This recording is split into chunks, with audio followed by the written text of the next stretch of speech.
Hello, team.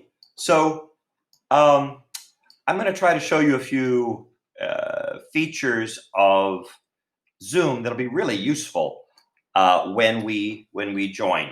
So, when you come on, uh, you really don't need to know anything. You can just show up and go with the flow, and it's not going to be like a class. Don't worry. Uh, with lots of time to share and chat with each other. But what is true about Zoom is that if you know a few tricks, you're going to be better off.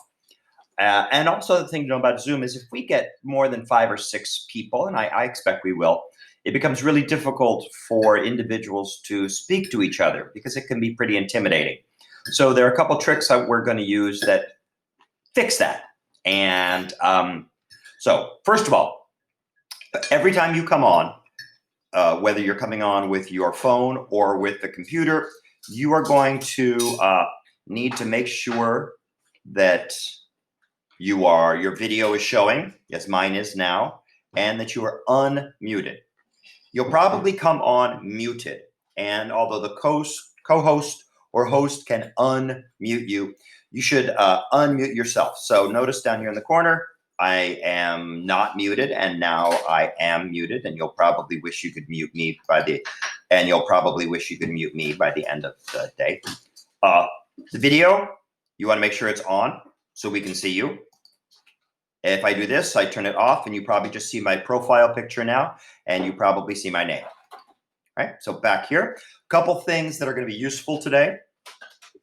First one is the use of breakout rooms.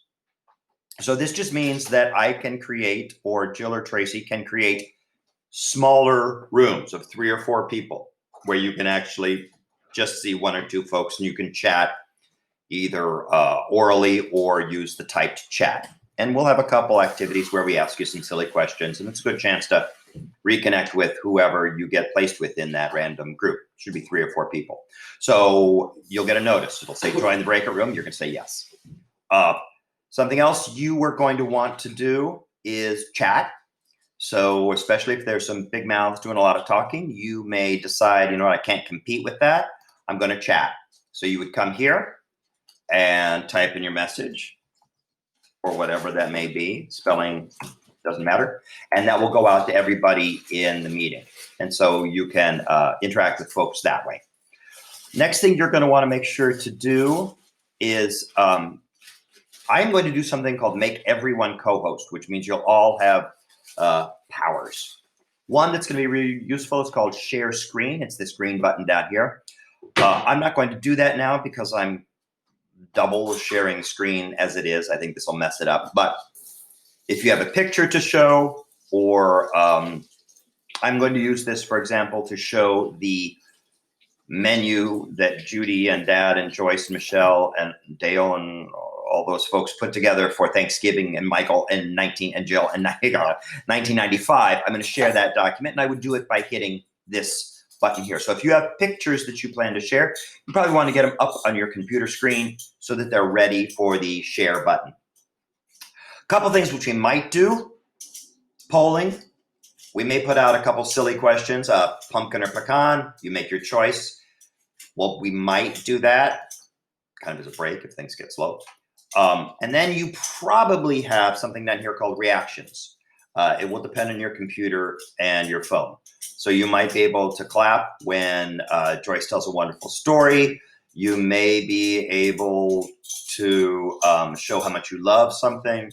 You may be able to just celebrate, woohoo, without actually speaking. So there are all of those things. There's one more feature I'd like to show you, and it is this one. Back up a little bit. If you opened a Zoom account to join us, then your name is going to appear on screen. If you're using your phone, you are probably going to be identified as iPhone 10 or Samsung blah, blah, blah, which of course is not much use to people in the room who haven't seen you in 20 years. So what you're going to want to do is go here to participants. That's you and me and everybody else. Notice I'm the only participant right now. And right here, there's the mute. I could mute myself. Right here. This is what I want you to see is rename. So if you're coming in without a name because you have a phone, rename yourself, or one of the co-hosts will help you do that, and we'll rename you while the celebration begins. I am going to ask that at the end we have a kind of solemn moment where we remember and are thankful for all of the members of the family and friends and loved ones, chosen family, biological family, et cetera, for whom we are grateful, even though they are not with us today, either not with us because they've passed on or simply not with us. So what we're going to do is have a moment where we turn our cameras off, and all we're going to see are the names of these many people that we are thankful for. And it'll be a moment for us to reflect more solemnly. So what we'll do is we'll go to name change. You notice what I got here? I'm no longer going to be Jack Crow. I'm going to probably put in my mother's name. And then that will become my name, which you see down here in the corner. And then I will turn off my video. So I believe all you're seeing right now is, I don't have this view. I believe what you're seeing right now is my profile picture and my mother's name. So we'll have a moment like that. Okay, so I believe that's all I wanted to show you. Again, you can walk in. You can walk in with none of this nonsense. I just couldn't stop myself from giving everybody a little primer on how to do this. Bottom line, it's going to be a very informal event. The things I suggested only make it easier to interact. It's not like taking a test, because it's Thanksgiving. All right, have a happy Thanksgiving, and I look forward to seeing you this afternoon. Now I have to remember how to turn this off.